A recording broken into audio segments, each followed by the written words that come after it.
Welcome to the Congregation of Yahweh. We're here on Yahweh's Sabbath day during the Feast of Tabernacles 2015. Today's message is entitled New Covenant Rest. New Covenant Rest. I've got a lot of notes and a lot of thoughts that I want to cover.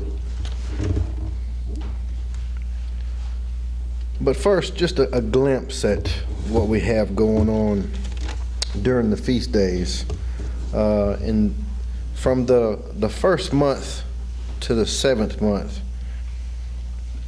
you have the Passover. All the way to the seventh, you have trumpets and atonement and tabernacles. And there's a lot of sevens going on in scriptures, from the setting apart of the lamb in the first month to the atonement in the seventh month. You have 7 months. We have a seventh day Sabbath. We have a period of 7 years of Sabbath. Then you have the Jubilee cycle. You count 49, and on the 50th we have 7 priests blowing 7 trumpets, surrounding Jericho 7 times before the walls collapse. We have 7 bowls, 7 vials, 7 woes, 7 trumpets. You think Yahweh's trying to tell us something? Or does he just like the number 7? Maybe that's his lucky number.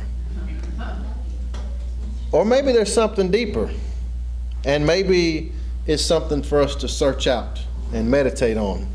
It says, I believe it's Deuteronomy 29, it says something. Actually, let me go there. It's a pretty interesting verse. I believe it's Deuteronomy 29, if I'm not mistaken. Yes, 29, verse 29.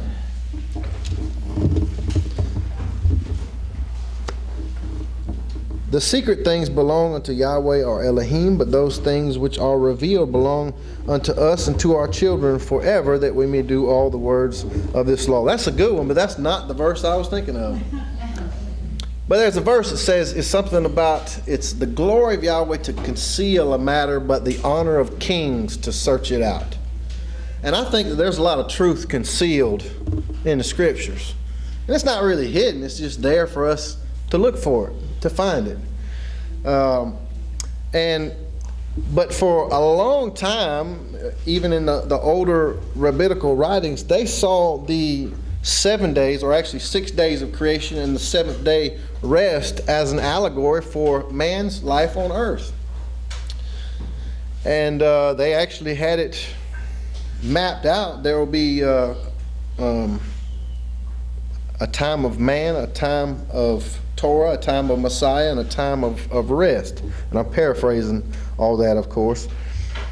But there's an interesting statement in Genesis that says man's days shall be 120 years. Well, what exactly does that mean? And recently I noticed a ministry brought this as a possibility. What if he was talking about Jubilee years? Well, if you multiply 50 times 120, you get 6,000. Interesting. In the creation week, on the 4th day, the sun came into being. Well, on the 4,000th day, the Son of Righteousness arose with healing in his wings. So we see some glimpses, and there's a lot more to it in the creation week that kind of show prophetic events. But what I want to talk about today, the reason it was called New Covenant Rest, and there's different aspects of this I want to get into, but after 6 days, all of his work was complete. On the 7th day, he rested, and during the 1,000-year reign of the Messiah, Satan shall be bound for 1,000 years. That sounds like rest. Hallelujah. That sounds like some rest. Because when we walk out into the cities today, or just look on your television or on the billboards, I want some rest from that. I'm tired of the corruption of this world. And I'm ready for a coming kingdom. I don't know about y'all. But let's look at the Sabbath for just a minute. Genesis chapter 2.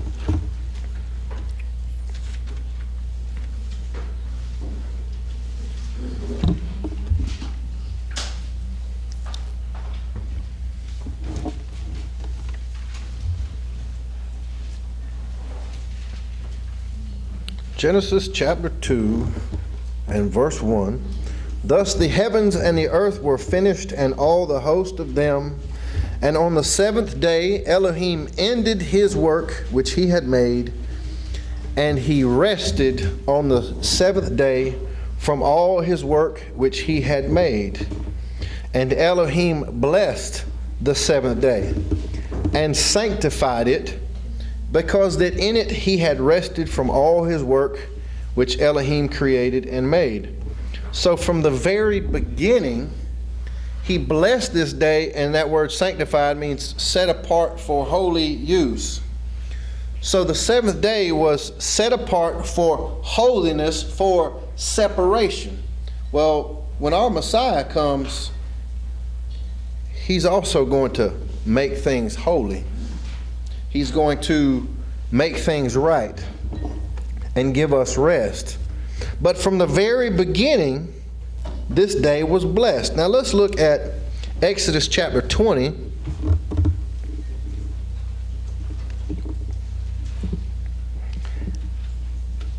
Exodus chapter 20 and verse 8. The very first word in this commandment is remember. Remember the Sabbath day to keep it holy or sanctified, the way it was in the beginning. 6 days shalt thou labor and do all thy work, but the seventh day is the Sabbath of Yahweh thy Elohim. It's his day. In it thou shalt not do any work, thou, nor thy son, nor thy daughter, nor thy manservant, nor thy maidservant, nor thy cattle, nor thy stranger that is within thy gates. For in 6 days Yahweh made heaven and earth, the sea, and all that is in them, and rested the seventh day. Wherefore Yahweh blessed the Sabbath day and hallowed it. It's interesting that in the commandment he takes the mind back to creation.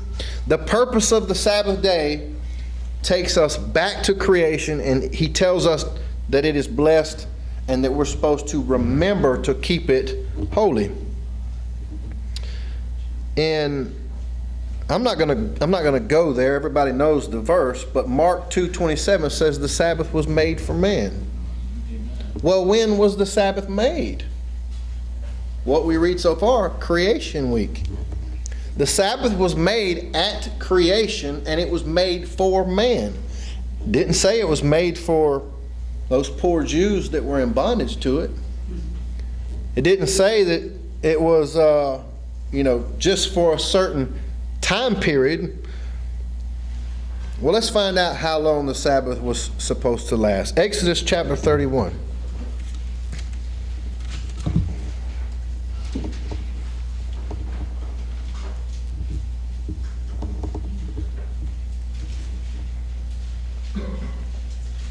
Let's look at verse 13. Speak thou also unto the children of Israel, saying, Verily my Sabbaths you shall keep, for it is a sign between me and you throughout your generations, that you may know that I am Yahweh that doth sanctify you. You shall keep my Sabbaths, therefore, for it is holy unto you. Every one that defileth it shall surely be put to death. For whosoever doeth any work therein, that soul shall be cut off from among his people. 6 days may work be done, but in the seventh is the Sabbath of rest, holy to Yahweh. Whosoever doeth any work in the Sabbath day, he shall surely be put to death. Wherefore the children of Israel shall keep the Sabbath, to observe the Sabbath throughout their generations for a perpetual covenant. It is a sign between me and the children of Israel forever. Let's go back to creation. For in 6 days Yahweh made heaven and earth, and on the seventh day he rested and was refreshed. And he gave unto Moses, when he had made an end of communing with him upon Mount Sinai, 2 tables of testimony, tables of stone, written with the finger of Elohim. So as long as there is a such thing as a people called Israel, somebody is supposed to be keeping the Sabbath. So we can actually throw all the debates and theologies and arguments out the door. All we have to do is figure out who Israel is. Then we know who's supposed to be keeping the Sabbath according to the scriptures. Here's another interesting little fact. Let's go to Nehemiah real quick.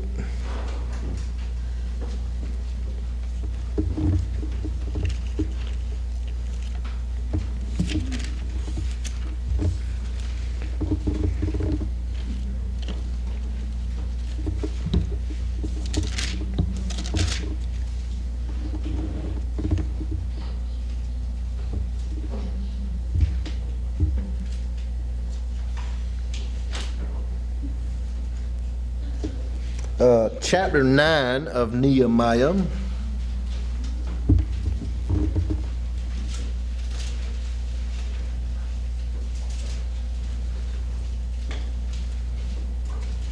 Let's start in verse 6.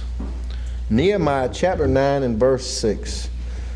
Thou, even thou, art Yahweh alone.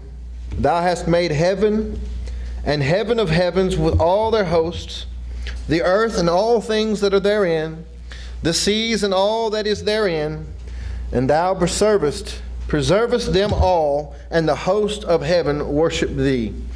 Thou art Yahweh the Elohim, who didst choose Abram, and broughtest him forth out of Ur of the Chaldees, and gavest him the name Abraham, and foundest his heart faithful before thee, and madest a covenant with him to give the land of the Canaanites, the Hittites, the Amorites, and the Perizzites, and the Jebusites, and the Girgashites, to give it, I say, to his seed, and hast performed thy words, for thou art righteous. And didst see the affliction of our fathers in Egypt, and heardest their cry by the Red Sea, and showedest signs and wonders upon Pharaoh, and on all his servants, and on all the people of his land, for thou knewest that they dealt proudly against them. So didst thou get thee a name, as it is this day. And thou didst divide the sea before them, so that they went through the midst of the sea on dry land, and their persecutors thou threwest into the deeps, as a stone into the mighty waters. Moreover, thou led them in the day by a cloudy pillar, and in the night by a pillar of fire, to give them light in the way wherein they should go. Thou camest down also upon Mount Sinai, and spakest oh goodness, spakest with them from heaven, and gavest them right judgments and true laws, good statutes and commandments, and madest known unto them thy holy Sabbath. Did you catch that? Didn't say, well, let me just point that out. It said he made it known to them. He made something known to them that was already in existence. I think some translations actually say he revealed it to them. But we know in Genesis chapter 26 verse 5, it says that Abraham kept the commandments, the statutes, and the laws. Yahweh's word was in effect long before the Israelites came to Mount Sinai. And the Sabbath was from the beginning, from creation, made for human beings. It was only revealed to his set-apart people. He revealed his set-apart day to the people he called to be set apart. And it became a sign that they were set apart. Madest known unto them thy holy Sabbath, and commandest them the precepts, statutes, and laws by the hand of Moses, thy servant. So, are we to believe that from the impalement or crucifixion, after that time, there's no need to keep a Sabbath? Well, some say that we have already entered into his rest, so we don't have to rest. Let's look at Matthew chapter 6. Wait a minute. Matthew chapter 11. I'm sorry. Matthew chapter 11.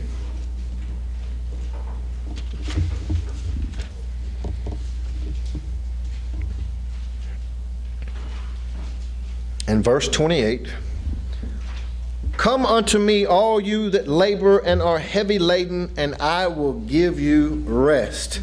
Take my yoke upon you and learn of me, for I am meek and lowly in heart, and you shall find rest for your souls. For my yoke is easy and my burden is light. Well, you see those poor old Jews, they were in bondage to that old law and the Sabbath, and they had to earn their salvation by their works of the law. But this New Testament church thing, we don't have to do any of that old law stuff, because Yeshua has given us rest. Wrong answer. Here's another place where they get that. Hebrews chapter 4.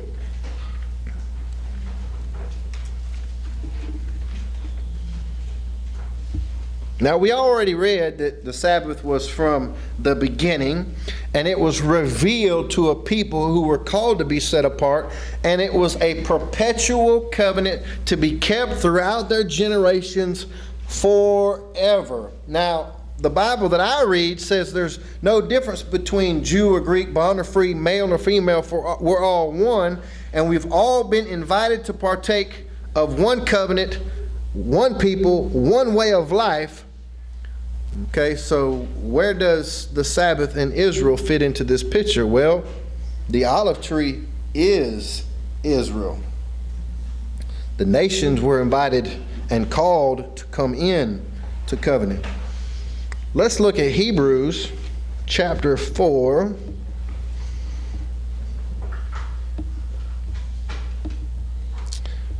And verse 1. Let us therefore fear, lest a promise being left us of entering into his rest, any of you should seem to come short of it. Let me pause right there for 1 second. A verse just came to mind.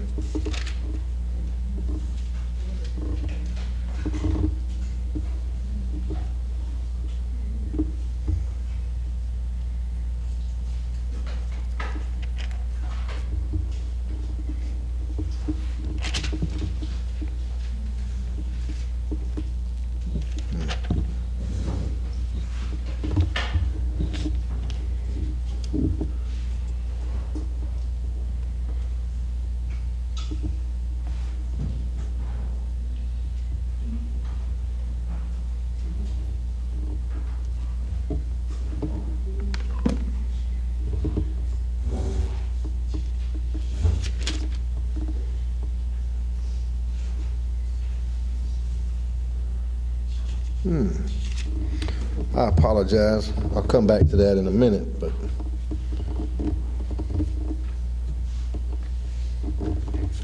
okay. And verse 2 of chapter 4. For unto us was the good news preached, as well as unto them, but the word preached did not profit them, not being mixed with faith in them that heard it. For we which have believed do enter into rest. As he said, as I have sworn in my wrath, if they shall enter into my rest, although the works were finished from the foundation of the world. For he spake in a certain place of the seventh day on this wise, and Elohim did rest the seventh day from all his works. And in this place again, if they shall enter into my rest, seeing therefore it remaineth that some must enter therein.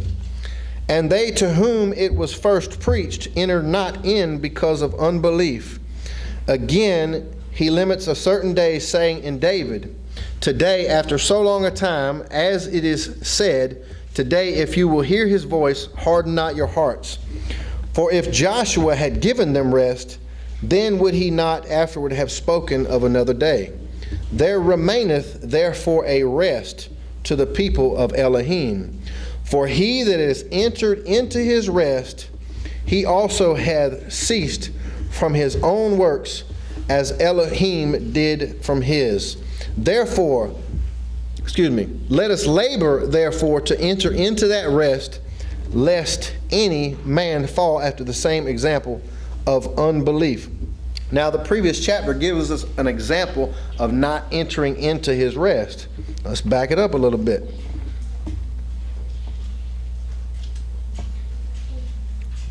Let's look at chapter 3 and verse 7. Wherefore, as the Holy Spirit saith, today if you will hear his voice, harden not your hearts as in the provocation in the day of temptation in the wilderness, when your fathers tempted me, proved me, and saw my works 40 years.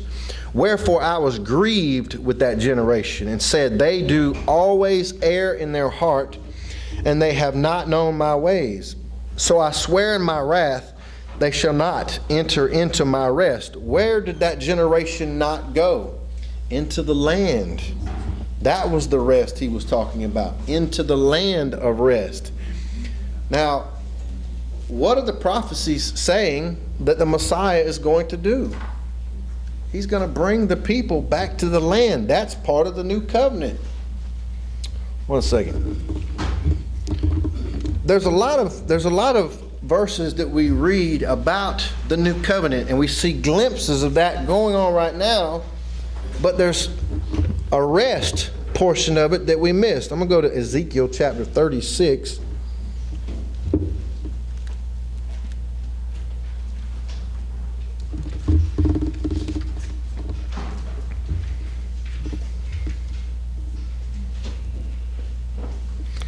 And verse 24.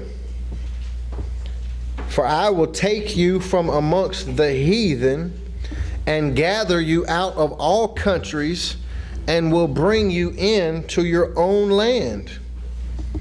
Then will I sprinkle clean water upon you, and you shall be clean from all your filthiness, and from all your idols will I cleanse you. A new heart also will I give you, and a new spirit will I put within you. And I will take away the stony heart out of your flesh, and I will give you an heart of flesh. And I will put my spirit within you, and cause you to walk in my statutes, and you shall keep my judgments and do them. He is going to give his people a spirit to obey, a desire to obey. Well, we're getting a taste of that now. He's transforming people all the time. But we're looking for the rest of entering into the land. Now, I'm not sure how they miss it, but mainstream churchianity, they're waiting to get zapped off to the clouds somewhere with their harps and their halos, and they don't think about the Son of Man coming down and sitting on the throne of David and ruling over the house of Israel forever. They miss that. But it says he will go into the heathen, gather his people, and take them to the land. And that's the new covenant rest that I wanted to talk about today. One second.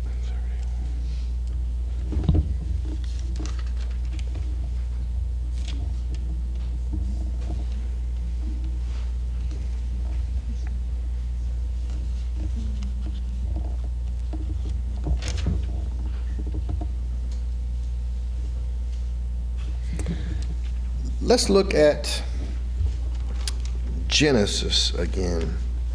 Let's look at Genesis. Where is he going to gather his people from, and where is the rest? And I'm about to challenge the rapture doctrine real quick. Genesis chapter 28.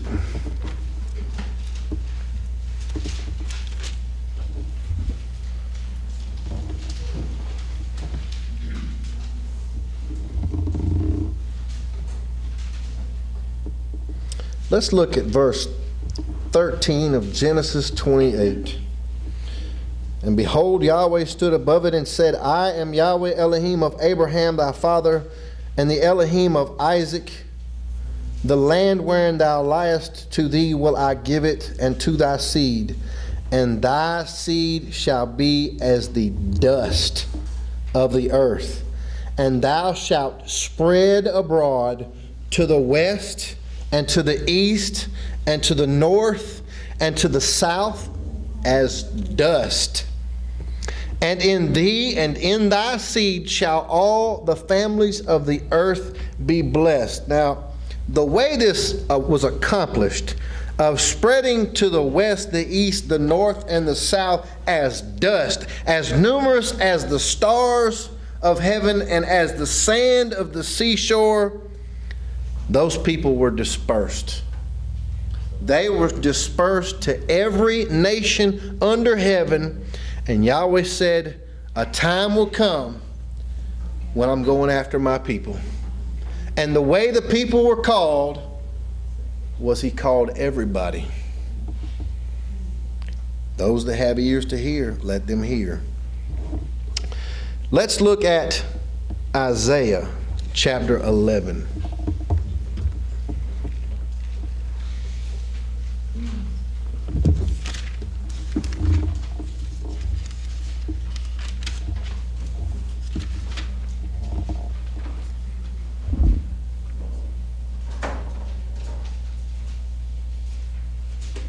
Verse 1, and there shall come forth a rod out of the stem of Jesse, and a branch shall grow out of his roots, and the Spirit of Yahweh shall rest upon him, the Spirit of wisdom, understanding, the Spirit of counsel and might, the Spirit of knowledge, and the fear of Yahweh.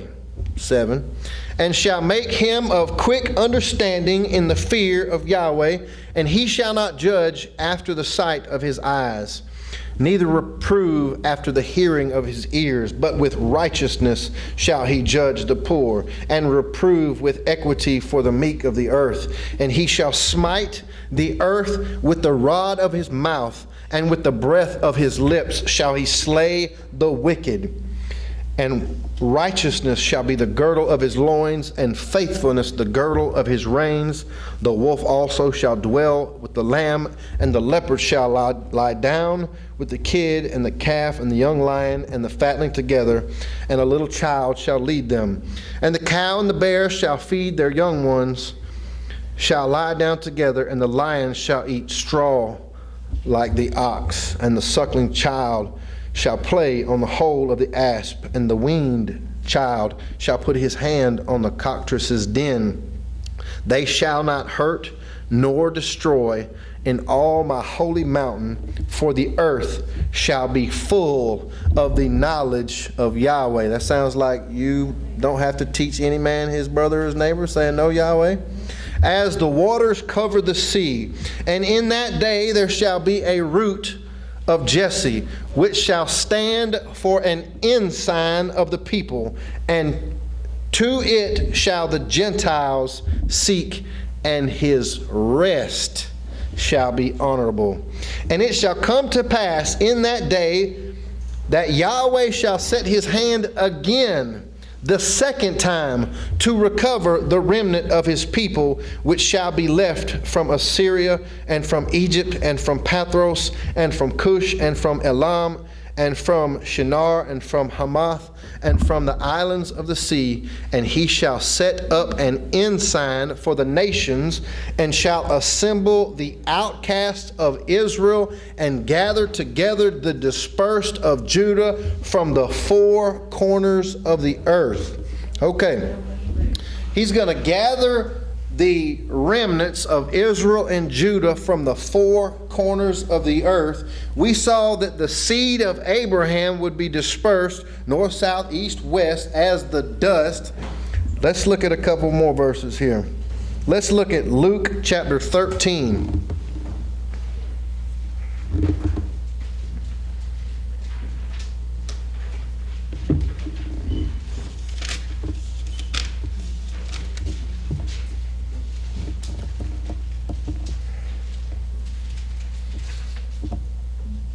And verse 28, there shall be weeping and gnashing of teeth when you shall see Abraham and Isaac and Jacob and all the prophets in the kingdom of Elohim, and you yourselves thrust out. And they shall come from the east, from the west, from the north, and from the south, and shall sit down in the kingdom of Elohim. And behold, there are last, which shall be first, and there are first, which shall be last. Now, let's keep this in mind.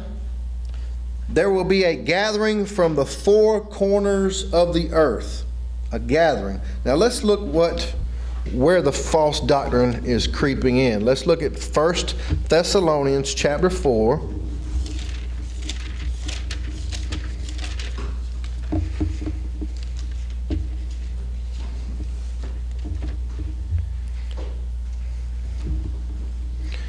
First Thessalonians chapter 4 and verse 15. For this we say unto you by the word of Yahweh, that we which are alive and remain unto the coming of the Master shall not prevent them which are asleep. For the Master himself shall descend from heaven with a shout, with the voice of the archangel, and with the trump of Yahweh, and the dead in Messiah shall rise first. Then we which are alive and remain shall be caught up together with them in the clouds to meet the Master in the air. And so shall we ever be with Yahweh. Therefore comfort one another with these words. Now it doesn't say we meet him in the air and he takes us to planet heaven. It says we meet him. And I compared this with all the other scriptures that came to mind, and I couldn't really wrap around, well, why do we need to meet him in the air? Because I didn't see anywhere else in scriptures where we're going to get zapped off or beamed up to another planet or anything. I didn't see that. Now there's one other verse that kind of ties in with this. We'll touch on that in a minute. But let me tell you, ladies and gentlemen, why we need to meet him in the air. Let's go to Matthew chapter 24.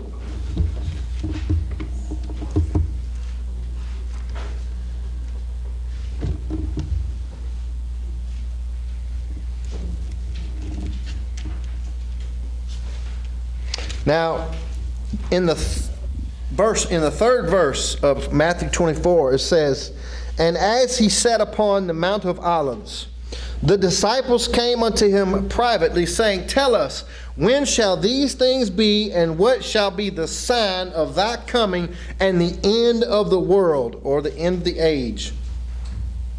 Tell us. So he starts answering these questions. He gives them some signs, and I'm going to, for the sake of time, I'm going to skip over a lot of these signs, but I'm going to get to why we came here. Let's pick up in verse 27. 24:27. For as the lightning cometh out of the east, and shineth even unto the west, so shall also the coming of the Son of Man be. For wheresoever the carcass is, there will the eagles be gathered together. That's a very important verse. But anyway, immediately after the tribulation of those days shall the sun be darkened, and the moon shall not give her light, and the stars shall fall from heaven, and the powers of the heavens shall be shaken. And then shall appear the sign of the Son of Man in heaven, and then shall all the tribes of the earth mourn, and they shall see the Son of Man coming in the clouds of heaven with power and great majesty. And he shall send his angels with the great sound of a trumpet, and they shall gather together his elect from the four winds, from one end of heaven to the other. Did you catch that? He's going to gather them from the heavens. Gather the elect from the heavens with the trumpet. That's what we read in Thessalonians. The trumpet, meet him in the clouds. Here the angels are gathering his elect from the heavens. That's the greater Exodus. That's what I believe. I believe that is the greater Exodus. There's a lot of people teaching that today. There was a first Exodus and there's a greater Exodus. And I think that's going to be greater. And I think that he's going to take his people to the land that way. And there's some that are talking about, rushing over there to the land first. I don't see that. But I'm going to close out with two glimpses. We see here that there's people, the tribes of the earth, mourning when they see the Son of Man coming in the clouds with power and great majesty. Let's look at two glimpses of that and we'll close out. Revelation chapter 6 and verse 14. Revelation 6:14. And the heaven departed as a scroll when it is rolled together, and every mountain and island were moved out of their places. And the kings of the earth, and the great men, and the rich men, and the chief captains, and the mighty men, and every bondman, and every free man hid themselves in the dens and in the rocks of the mountains, and said to the mountains and rocks, fall on us, and hide us from the face of him that sitteth on the throne, and from the wrath of the Lamb, for the great day of his wrath is come, and who shall be able to stand? Revelations 19. By the way, if you look at the beginning of Revelations, it says that he was in a vision and he was taken to the day of Yahweh.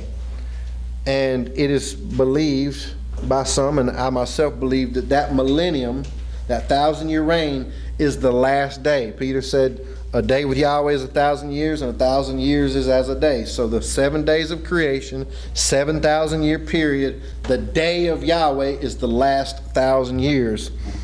And Revelations 19 and verse 11. And I saw heaven opened. We just saw in Revelations 6 that the heavens departed like a scroll, and people were trying to hide in the rocks and under the mountains. And I saw heaven open, and behold, a white horse. First time was on a colt of an ass.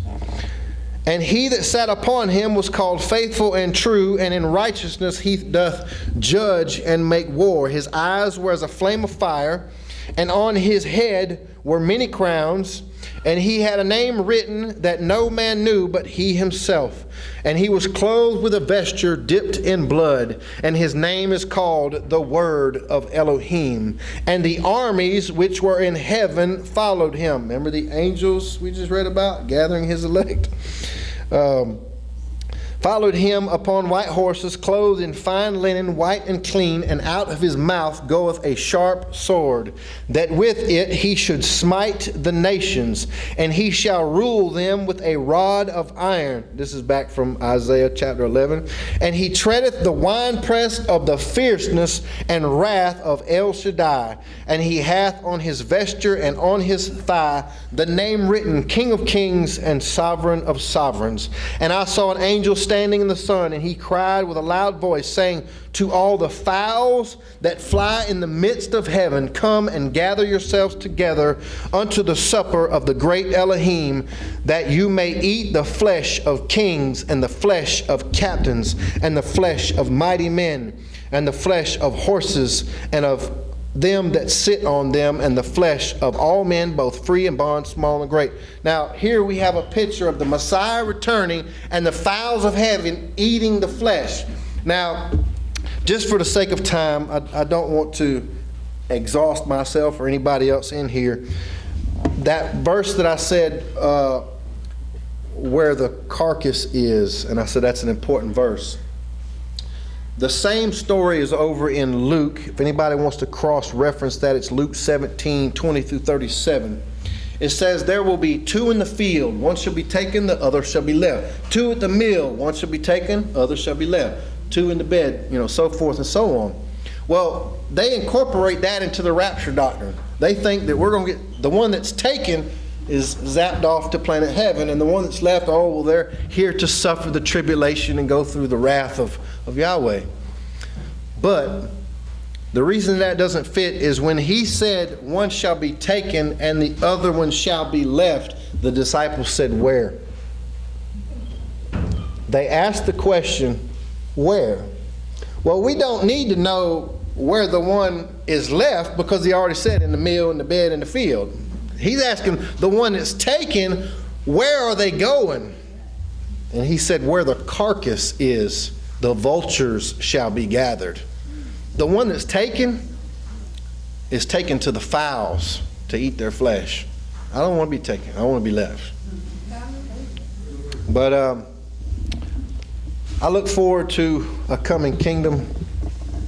I look forward to a time when mankind is not bound to this system. And I might touch on that later. There's some other things I wanted to get into, but I think it's time to take a break. But let us praise Yahweh that he's going to fulfill the scriptures the way he said he was. He's taking his people to the land that was promised to Abraham, Isaac, and Jacob, and this world was created to be inhabited, not destroyed. Hallelujah.